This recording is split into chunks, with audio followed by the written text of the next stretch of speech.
What's going on? Welcome to Tito's Tabletop and the very first episode of Tito's Table Talk. One of the things I've always loved when creating content has been doing interviews. You'll notice on this channel, the very first videos I put up were me doing interviews at PAX Unplugged with designers and PR for some of the board game companies. Even when I was doing a podcast for the work print, like my favorite part was talking with others and basically doing interviews and the like. And so I had the idea of Tito's Table Talk, where I would bring on different content creators and talk to them about their channel and what drove them to streaming and any advice they might have for future streamers, but with a little spin. The whole time we'll also be playing a board game of their choosing, whether it be IRL here or over Tabletop Simulator. So at the same time of the interview, we'll also be playing.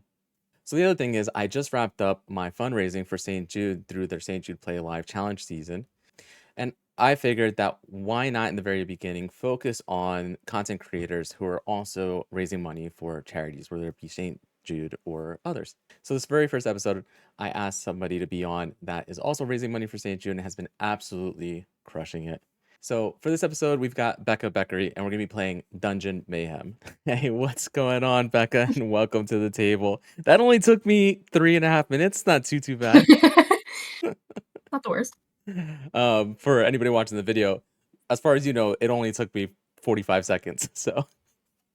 Um, so Becca, yes, I just got done doing my whole spiel. All I've said about you so far is that you are also raising money for St. Jude.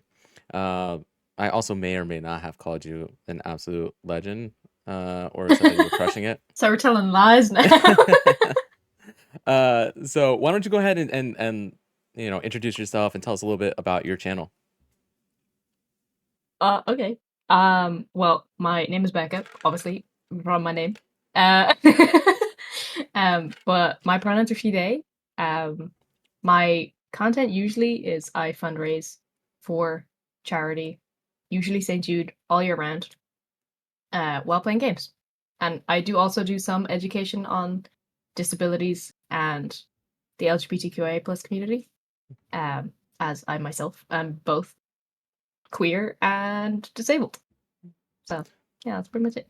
Okay, so I actually do want to get into that a little bit more, but first, why don't you tell me what kind of games that you normally play on the channel? What kind of content can we expect? I usually play kind of more chill games. Sometimes I'll play chaotic games with crowd control. Not very often, but sometimes. But I usually play games like Palia. Stardew is something I need to get back into, to be honest. I've suddenly forgotten every other game that I That's played. always I what started. happens whenever we do these. I know every time. I started playing a game called Let's Cafe, where I've been slowly relearning Irish words because I am Irish, and it wasn't taught very well in school for me. So I've been incorporating more Irish into that. So as we're learning the ingredients for the game, where you create random recipes like chicken smoothies. It's gross. Anyway, I've been learning the Irish words for those and also teaching the chat the Irish for them as well. It's been really fun, honestly. All right, so we're gonna be playing Dungeon Mayhem. I already introduced that. What's your favorite tabletop or board game of all time?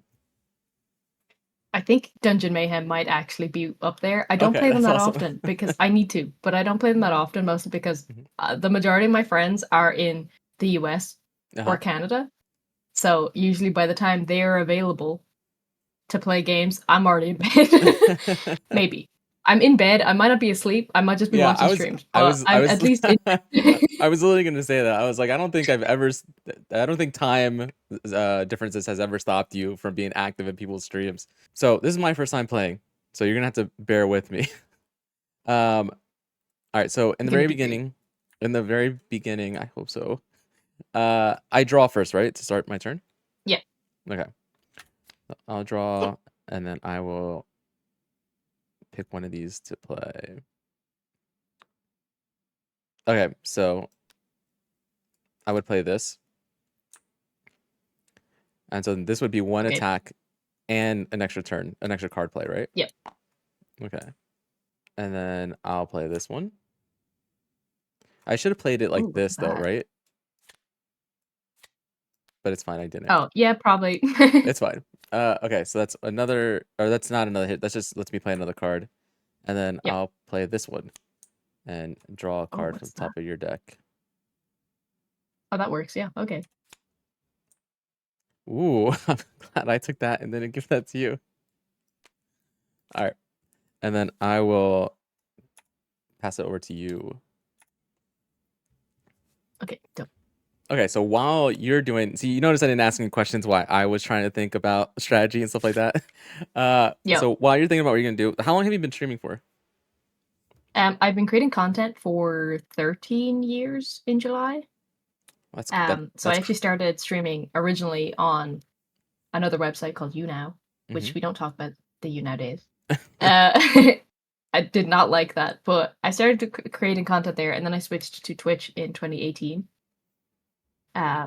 Me trying to remember all the controls for this. Yeah, you're Uh, fine. but yeah, it was a wild time back in the YouNow days, that's for sure. I'm also so sorry, but I'm gonna hit you 3 times. Okay, well that's very unfortunate. One, Yeah. 2, 3. So yeah, so what got you started? I mean, 13 years ago is a long time at Um, this point. What drove you to start it is. streaming and creating content? So originally I had met a couple of people on YouNow, and I had a friend that I had met on the website through another community, Mm-hmm. and she started streaming, and she was just like, "You should do this at the same time. Like, we should do this together."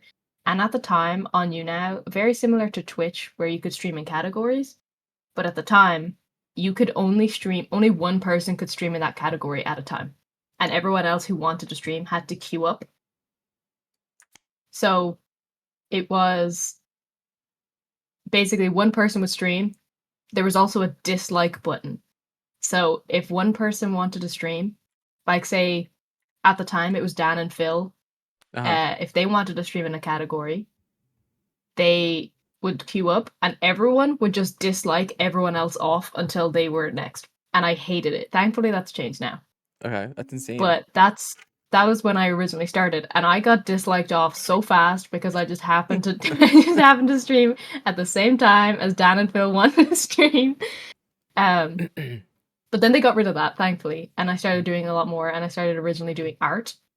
Um, so I just started drawing. I only had one webcam at the time, and it was just a laptop. So my I didn't even have the. It was just the webcam that came with the laptop. So I had to like Yeah. tilt the screen a little bit, Yeah. and I could barely look at chat. So if I wanted to look at chat, I had to like tilt my head under to like look at read chat. It was Yeah. really awkward. No, Um, it's but funny. yeah, that's what. I feel like people take for granted how far some of this technology and how accessible it is now to like be able to stream and get a decent webcam at a decent price. Like, For sure.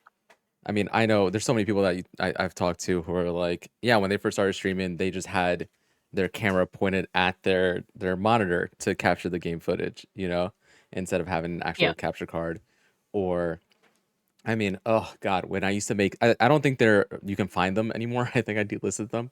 But when I first started making YouTube videos and doing unboxings and stuff, it was literally just like my cell phone camera pointed at me, and then I had a Yeti mic into the computer, and I had the two different sources and had to do the whole like I had to clap to try to get the line up and stuff like that. And then there were so many Yeah. times where like I would go back and watch the video and I'm just like, oh, I'm not in sync. This is the most haphazard put together video ever. Okay, That's I'm gonna like peak YouTube era, like clapping to get the yeah. everything in sync. Yep. Pale Priestess Neris. I gain a health, Nice, yes. and then I will pass my turn over to you. Okay, excellent. Okay, so we got a little bit of the history out of the way. Uh, let's talk a little bit about, and you said it in the very beginning, and you're very, very open about it on your streams and stuff like that. It's one of the things I appreciate. Is if you're comfortable with telling people a little bit about your disability. Yeah. So I have a genetic condition called Ehlers-Danlos syndrome, the hypermobile type. There was 13 different subtypes, and I just happen to have the most common, of course. Um, and that comes with a lot of comorbidities. I also have POTS, which is postural orthostatic tachycardia syndrome. Um, I should probably explain what EDS is first, Ehlers-Danlos. It's a connective tissue disorder. It affects any part of my body that has connective tissue, so everywhere. So it causes like frequent joint dislocations. My blood vessels are stretchier than they should be, which often helps with POTS. Sarcasm. It makes me very dizzy when I stand up. Yeah. um, but I like to talk about that a lot. There's a lot of comorbidities that comes with it. So I have to make sure that I take care of my joints. Um, but yeah, that's the gist of EDS at least. Yeah. And Um, go ahead. I think. Um, but it can cause a lot of issues with other organs as well. Like it also affects it can also affect your GI system. A lot of people who have EDS also develop gastroparesis, which is a fully or partially paralyzed stomach. I don't think I have that, thankfully. So yet, anyway. Um, but it can affect people in I different mean, you ways. you keep eating the way Also, you do, and and I you know might. I'm just living off ramen right now. I'm like, I need to eat something different. Uh, but but yeah, it because of the fact that it affects my joints so much, I often have to rest a lot. I often have to lie down. Um, I think I'm not entirely sure if it's because of the EDS, but Mhm. I've also developed scoliosis, arthritis, bone spurs, lordosis, a whole bunch of things just all in my spine. Um, That's just a in the CVS last receipt length of different things that Yeah, what's wrong it's with your just spine. like my spine is like slightly straight and then it's trying its best. I am gonna hit you with one, Okay. so that will get rid of your shield. Oh, Oh right. no, My you keep your shield. I health, forgot I and had a then shield. Yeah. do one more. Okay. I think, right? Yeah. Yeah. Um, I actually don't remember what this one is. Oh, I should have done Um, one first. all right. So while you're thinking, that actually brings me to that next point. The next question I Yep. had is, what's it like having this disability and streaming, being in front of the camera all the time, and having this disability that isn't necessarily super forward facing? Like, I think if somebody popped into your stream, most of the time they would not realize it, outside of the fact that you're very open about it. Um, they would not realize any of these disabilities. What's it like having to be in front of the camera, having to interact with people, and still having to deal with this stuff and having to explain to them why this stuff is happening, like why some of your tics are happening, why you're you know need to get up and stretch and stuff like that. So what's that like? Honestly, I don't really think that a lot of people think about it. So unless I bring it up, or like there's sometimes where I would have like facial tics or something and someone would be like, "Why do you keep making that face?" And I'm like, "It's just my face. I can't help it. This is just what I Yeah. look like." But no, I have one tick where I just say bees, and people will be sometimes people mention it, but most of the time people just they either don't even notice Hmm. or they don't pay attention to it. Um, but often some people will come into my chat and they'll mention like I was at physio or I had a hospital appointment or something, because a Hmm. lot of people in my community also have disabilities, Hmm. and a fair amount of people, despite EDS not being diagnosed as often, it is heavily underdiagnosed. There's a lot of people in my community who have EDS or hypermobility spectrum disorder, um, which there's kind of controversial opinions in the medical field as to whether or not hypermobile spectrum disorder and hypermobile EDS are the same thing. But there's no genetic testing for it because they haven't found a genetic marker for it. So they kind of go based off of criteria. Um, oh, sorry, it's your turn. I forgot. No, you're fine. You're Um, fine. um, so sometimes I'll mention it, or if I have a hospital appointment, then I'll be like, I'm not going to be streaming this day because I have an appointment. And then sometimes people will ask, sometimes they don't. But I like to talk about like the results that I get from scans. Like when I got the results back from my X-ray scan a couple weeks ago, I was so happy to just talk about my experience and be like, here is my really messed up spine. You want to see it? And I'll just show the X-ray. I will warn people because some people aren't comfortable with it. All right. Wait, did you hit me? Oh, you did. I did, How dare. yes. Oh wait. I Oh, moved it. did I you do moved this? it. Yes, I did. Don't worry. Okay, perfect. Perfect. Some people aren't comfortable seeing scans or anything, so I like to warn people beforehand because, you know, just to be a little bit more accessible with it. Yeah, no, it's funny. Um, You mentioned that, and I didn't think I was one of those people who was uncomfortable with scans. I mean, my wife's a doctor, and I've been around that kind of stuff for yeah, a while now.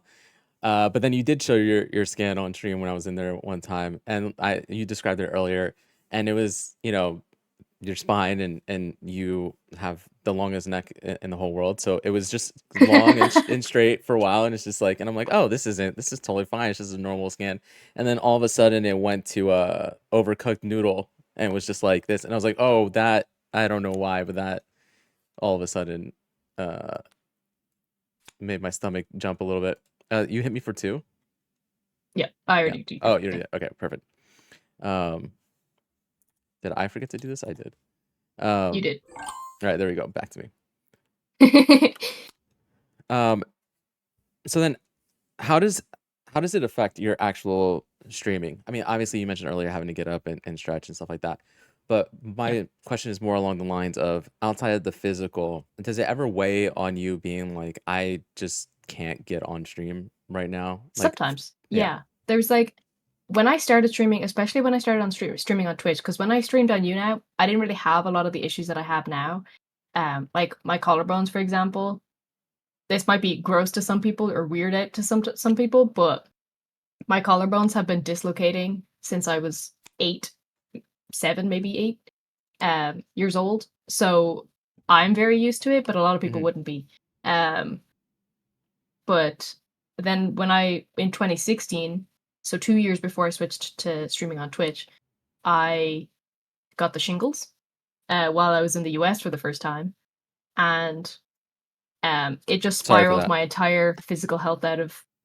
It was really bad, Yeah. um, and it kind of just triggered a lot of things that I hadn't previously dealt with. So a lot of people with EDS, especially, they might get symptoms when they're kids, like I did, mostly with like my collarbones dislocating, stuff like that.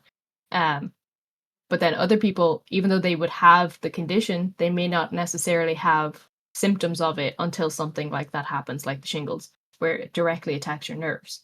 Mhm. Um, because that's the thing a lot of people don't know about the shingles. It directly attacks your nerves, which I didn't know about until I got it. Um, so often at the beginning of me streaming on Twitch, I didn't really take care of myself because I didn't know how to. Um, and a lot of it, I would just stream through it. I would just keep doing it. I would just do whatever. And it caused a lot of burnout, both mentally and physically. Um, and I would end up having to like physically stay in bed. I could not move. So I always felt so guilty taking days off stream because at the time I used to stream pretty much every day. Um, And then in 2020, after all the lockdowns started, I think I streamed maybe 6 times total that entire year. Oh my god. Okay, hold Yeah, on. I did play Time to Punch 4. Evil and Twice the Smiting. Yeah. Also, hold on, let Oh, me give you this card back so that it ends up oh yeah. back in your deck and not mine. Um, so yeah, I didn't really take care of myself, and in 2020 but yeah, in 2020, I think I streamed maybe 6 times total, and it, it had sorry, I can't multitask. One sec. You're It fine. had, That's actually the whole point of this, is that hopefully if you're distracted by the game, the answers are slightly more candid. Yeah, that's Although very true, yeah. I know that's not a problem with you. You're gonna be candid no matter what, so it's fine. Yeah. Um, but yeah, in general, I didn't know how to take care of myself, and it got a little bit more exhausting Hmm. physically and mentally. But yeah, in 2020, I think I streamed maybe 6, maybe 7 times.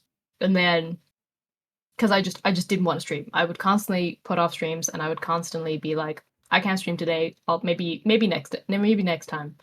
Um, and then the next year, I think it was maybe that was 2020, 2021. I don't really remember. But my first year going to the St. Jude Summit, the Play Live Summit, Hmm. was 3 years ago, and that's actually what got me back into streaming properly on a regular schedule, and helped me take care of myself. And I stopped feeling guilty about it. So when I started streaming on Twitch specifically, I did do charity streams at the end of every month, and um, I would do 12 hours on the last weekend of the month. And even then, I still wouldn't really take care of myself, and I wouldn't do what I was supposed to do to take care of, especially my spine. And then I was stressing out because it was my only source of income. Because at the time I was on disability. It was my only source of income, so I was stressing out about not really getting enough money Yeah. um, to survive. And granted, I do live with a parent, so at least it's not the worst. But oh, that's good. Okay, I'll do that. Um, but yeah, so it got a bit chaotic for a while, and then I finally started physio, especially for my spine and my wrists, and she kind of taught me how to take care of myself at least the most that I could, and that really helped. Uh-huh. But I didn't actually realize that how much stretching could help until 2 days ago when I was doing a 24-hour stream and was physically told by chat to stretch every hour Yeah. um, during ad breaks. And I realized after 24 hours, my spine wasn't sore because I was stretching every hour. I wasn't sitting in the chair doing like just sitting in really awkward positions. Um, and since switching to just charity mode all the time, Hmm. like all of my streams, all of my Twitch payout and everything goes towards our charity campaigns. It has put so much less stress on me, and especially since I'm on disability, I don't rely on Twitch money. Yeah. Um, it put a lot less stress on me. I didn't have to worry about like having to stream even when I wasn't up for it, and now it's been a lot easier. So if I'm really not up for streaming, I'll be like, I'm not going to stream today. I'm just going to rest, take care of myself, and I'll come back the next stream day. Um, so in the last couple years at least, it's been so much nicer. Um, but I know for sure I put too much stress on myself trying to keep up with my schedule and trying to make everyone happy by streaming the games that they wanted to stream, Yeah. um, stuff like that. And I think it's so much nicer now where I play the games I want to play, and if chat likes it, then they like it, and if they don't actually have to watch it, which is so much nicer. But a lot of the time, people are just like, "I'm here for you and the campaigns. Yeah. I don't care what game you play." Which I feel like I'm like a lot of the time. I like watching the streamer. I really don't care what game they play, as long as they're having fun. Yeah, I mean that's Um, a million percent how I am as well. And it's funny because I'm starting to realize this as I stream more and stream more and make streamer friends. That's actually the difference between me streaming in the past and me streaming now, is that I'm actually making friends and meeting people who do this on a regular basis. And I realize how lucky and fortunate I am that this isn't my source of income. Um, because I can see some of the stress that these other content creators are putting on themselves, and yeah. just looking like they're not enjoying it anymore and burning out a little bit, um, is a real thing. Like, it's a very real thing. Oh Okay, wait, I have to do this. this is a perfect segue into actually my next question, which is why charity stream. So we met at, you mentioned the St. Jude Play Live Summit. We met Yeah. at this year's first time I had ever been, and you were actually one of the first people. You were one of the first three people I had met at that summit. I didn't know anybody there. You guys were very, very kind to let me sit with you and talk with you and stuff like that. And so why charity stream? Um, I mean, I think anybody who watches the channel already knows my story and knows why I do this. Uh, Yeah. but why are you doing it? I mean, it's funny. It seems like a weird question to ask, like, oh, why do this great thing? But like, everybody only has so much time in the day, right? And Yeah. why dedicate some of it to this? So I had actually started my very first charity campaign itself was in 2019, and it wasn't online at all. So in 2019, I did a barista course, um, And at the end of that course, we had to take the skills that we had learned during it, and um, we had to take the skills that we learned during it, and we did a thing called a coffee morning. I don't know if Mm-hmm. that's a thing in the US. I Um, I don't but know. here it's basically you do you just make coffee, you sell cake, whatever, Yeah. and any money that you make during that day you donate to charity. Okay. Um, so just to not dox myself, I'm not going to say what the charity was Sure, because sure, sure, sure. it was in my area.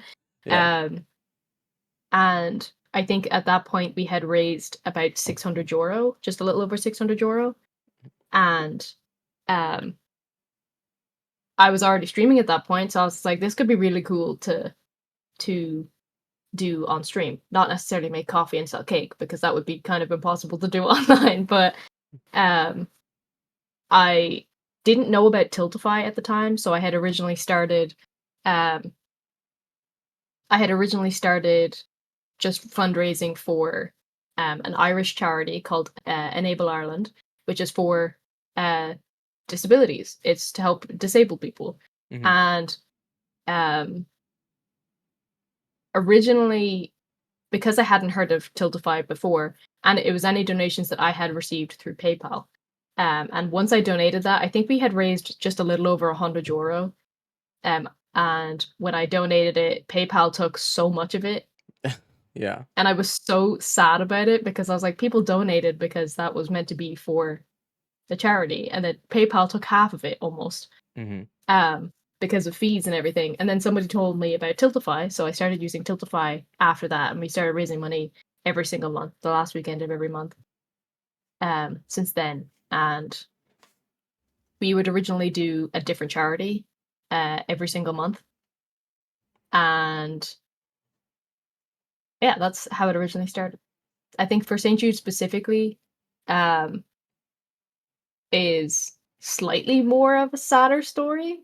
Okay. Um, in 2019, I had a friend who also created content on YouTube specifically, and she's actually how I found out about Ehlers-Danlos syndrome. I Mm-hmm. didn't know about it at the time. I didn't know I had it. But she used to make videos on that and would raise awareness for that, talk about like how it is to live with Ehlers-Danlos syndrome. And I noticed that I had a lot of similarities. Like almost everything that she had, I also had. So I started looking into it more. Um, that was in 2017, and then in 2019. So well, after we had already done a few months of it, she did unfortunately pass away. Mm. And St. Jude was one of the charities that she loved. She absolutely loved everything that they did. Yeah. So now every year we raise money for St. Jude for as a dedication to her. That's awesome. And then I think it was 2 years ago, I started to just do full time every month was for St. Jude. And we just started doing year long campaigns. It's been really fun, honestly. I've been loving it. I'm Well, so sorry. let's you're fine. I'm not even, I'm just healing myself. And that's, You're fine. but it's really funny because I This have game's two gonna of these last cards. I'm just forever. taking my card and just repeating the same thing. Draw. So let's talk about your campaign so far this year. And so your Yeah. campaign starts in April, right? Yeah. The 1st of April. Okay, the 1st of April. And it runs year round. And Yeah. what was your initial goal for the challenge season? So for those who don't know, St. Jude Play Live challenge season is the month of May. Although I believe it started a little bit earlier in April this year, but it ends the end of May. And Becca's been raising money the whole time, as she stated, as she does year round. And so what was your initial goal and where are you at right now? Our initial goal was $500. Okay. And today, well, last night, while I was in the middle of sleeping, we just hit $8,500. Absolutely So just a little insane. bit over what our initial goal was. Um, okay. I'm just gonna do this and then pass it over to you. Okay, so one of the things I love Nice. about your stream in particular is on the weekends you do something called Lurk for Charity. Can you Yes. actually explain what that is? Because I literally I love the idea, and I have it up almost all weekend on a window somewhere. And so, can you just explain what that is? Yeah, so Lurk for Charity is a thing that I've been doing every weekend since the middle of June, so almost an entire year now. Um, where I put max ads up on Twitch for 48 hours straight. Mm-hmm. So it's 3 minutes of ads every 8 minutes. Mm-hmm. And um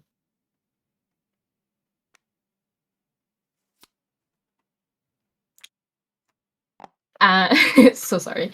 And in that time, any lurk that happens will create ad revenue, and all that ad revenue that I get, I donate to our St. Jude campaign.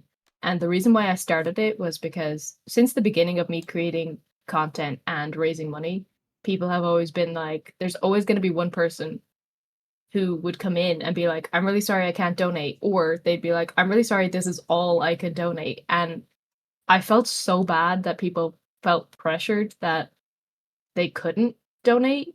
Yeah. Um, and I don't want anybody to ever feel pressured to donate, even especially if they can't, but Right. also nobody has to. Um, and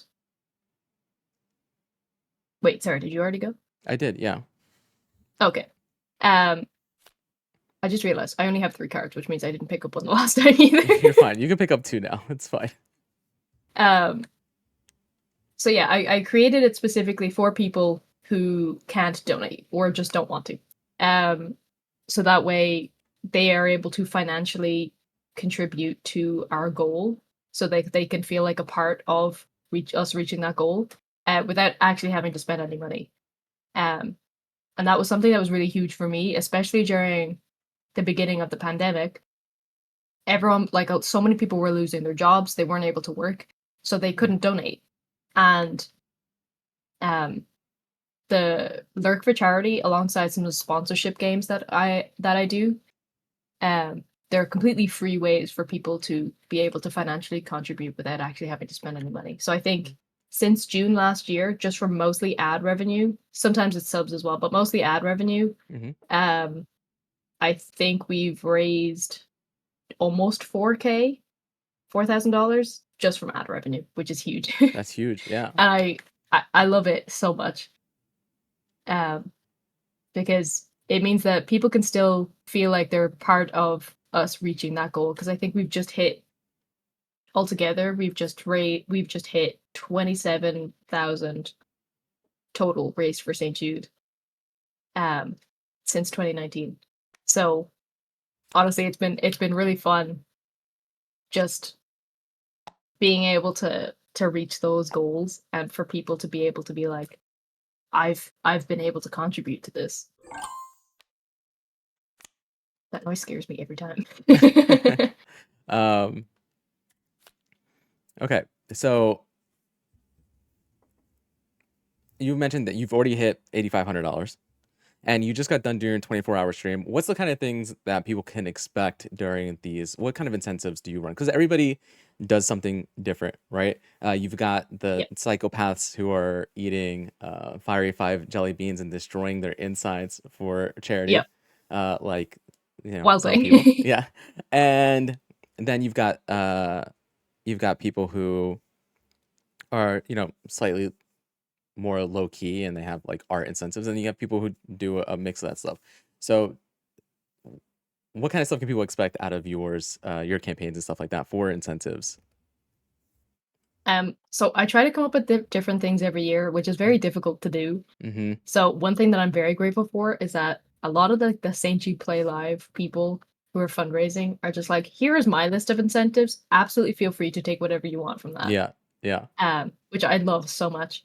But in the past, I still do this now, actually. Every campaign that we do, I have a tattoo goal. So last year's one was 5,000 because we had hit so close so fast that I didn't even have a chance to come up with goals. So I made that one 5,000. Um, and from since 2019, the goals used to be 500. So we'd get to 500 and I would get a tattoo dedicated to that charity. So that's been really fun. I haven't gotten them all, but I've gotten a couple. Um, and my entire left arm is going to be filled with charity incentive tattoos. Um, but because we're solely focusing on St. Jude now, Yeah. my right leg is going to be solely focused on St. Jude and games that we play during each campaign. Um, so I play a bunch of games during the entire year, and then I make a poll at the end of the campaign, and everyone votes for what I should get tattooed for that campaign. I might get 2 or 3 depending on how much we raise. Mm-hmm. Since we're at 8.5k, I'll definitely be getting a couple. Um, but things like that. And then I also have a 1,000 piece Pikachu challenge jigsaw that I have to complete on stream. It's an entire 1,000 piece jigsaw, and it's just a bunch of Pikachus. So it's all yellow.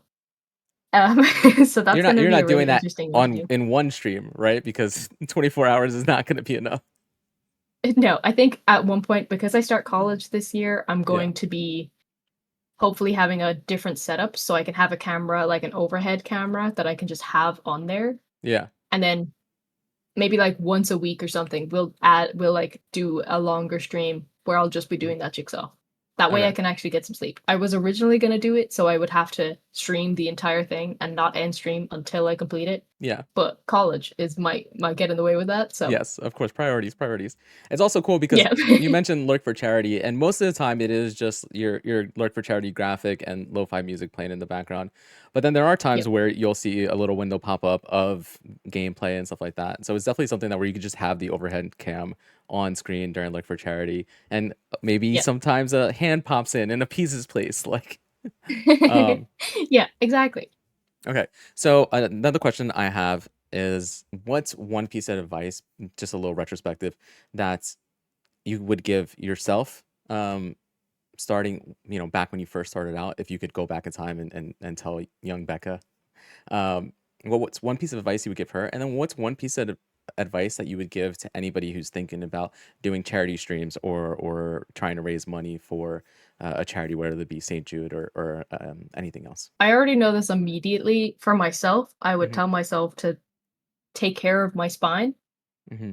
to actually take regular breaks. Because the fact that it took me 13 years to realize that stretching every hour actually helps spine pain is wild to me. Um, so I would definitely start that earlier. I think that I wouldn't have as many issues with my spine if I had done that. Um, and for other people who want to fundraise, literally any amount that you raise is good enough. I see people so often being like, well, I didn't raise that much. I didn't raise as much as I did last year, or I didn't raise as much as I thought I would. Literally anything is enough. And if you don't raise any money, but you still have a campaign going and you're still talking about your campaign, that is also good enough. You're still raising awareness for that charity. And you might mention it on stream, and some rich person could hear that and be like, Hmm. "Oh, Hmm. I hadn't heard of this charity before," and then start donating to that charity. So, you never know. You never know who's listening. No, I Always, like, any mentioning of the campaign that you're doing, any charity fundraising at all, whether you do or don't raise any money, you're doing a good job. yeah. I always I know say, that's difficult to realize, but yeah, of course. I mean, it's easier said than done. It's also easier when, yeah, like, for people like us, I mean, more so you, but for people like us who have raised a decent amount of money, have actually done pretty well. Um, but I try to tell people, as somebody who is a patient dad and stuff like that, like, you don't understand. Whatever you raise is more than they had before, which means it's more that they can do yep. than they did before. And so, no, I think that's absolutely great advice. You may have noticed, but I've been taking a long time with this turn. Um, it's because I think I win. And Do so, you? so Oh, we'll play you have this. so. How do you have so many We'll cards? play this because I've been playing draw cards this whole time.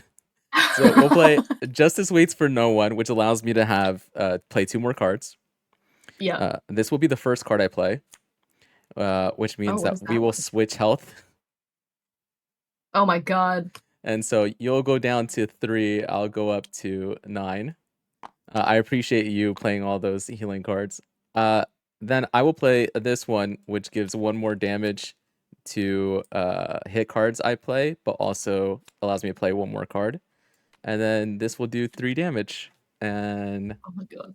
I win. Good god. Wait, I'm still reading the thing on this. This is such confusing wording of each player gives their hit point total to the player on their right. Yeah. So in this scenario, we would just swap because I'm on your right, you're on my Because right. that makes sense. See, why wouldn't they word also when you zoom in on the health thing, it's It's sideways. just yes. My I did that earlier on. There's gonna be a point of this interview in this video where there's just a sideways health bar real big on screen. That's so confusing. Like for me, hit point, I would have been like, so if I were to hit you, Mhm. then it would go to the person to the right instead of whoever I hit or whoever. I don't know. Yeah. That's really So confusing wording for me. But GG's. GG's. Yeah. I mean, HP in video games isn't health points; they're hit points, right? No. Okay. Yeah. Yes. I actually I didn't know that. yes. I think it comes from tabletop I've been gaming playing games actually. since before I could talk, and I didn't know that. Yes, yes. I mean, there might be some games that it is, but no, yes, HP is most often time hit points. That Uh, makes no sense to me, but it works. um, yes, GG's. Listen, thank you so much for taking time. Obviously, we were on completely different in completely different time zones, so I appreciate you making the time and figuring out time for this to work for both of us, especially after you Yeah. just did a 24-hour stream and you've only had a handful of hours of sleep since then. It's fine. That's what energy drinks are for. Drink Yeah. energy drinks responsibly. Yes, no, for sure. That is a vice that we share. And then before we head off, if you can just tell everybody where they can find you. Yeah. So I don't have a Twitter anymore. So my socials currently are Twitch, Blue Sky, Instagram, and TikTok. I don't really use that much, but it's there. Okay. And Tiltify, I guess. It's all BeccaBeckery. If you go onto Twitch and you type BeccaBakery, you'll still find me because I created a BeccaBakery account that leads to my main account. Because so many people read my name as BeccaBakery. Hmm. I had to. But yeah, that's where it is on all socials. All right. BeccaBakery. Awesome. Um, yeah, and of course you can find me here at youtube.com/at Tito's Tabletop. You can find me on Twitch now at twitch.tv/Tito's Tabletop, on pretty much all social medias as Tito's Tabletop. I am not super active on there. I blame the fact that I am an old man, but I'm trying to be better. And we just wrapped up our campaign. Becca's is going year round, so make sure to check hers out. My campaign will be A new campaign will be up in October to celebrate the anniversary of my daughter's treatment. And I think that wraps it up. If you like this and want to see more interviews, make sure to like and subscribe. And until next time, bye bye. Becca, you're still on. You can say bye. There you go. All right. I realized I promised you something and then let you do it. So the floor is all yours, Becca. Go ahead and do what needs to The be best done. way to end anything is by rage quitting. I love the table. Just all the Yeah, cards oh, stay it's on just the back table. yep. They just slowly fall. Oh, Yeah, now they're gone. into the abyss. All right, GG's.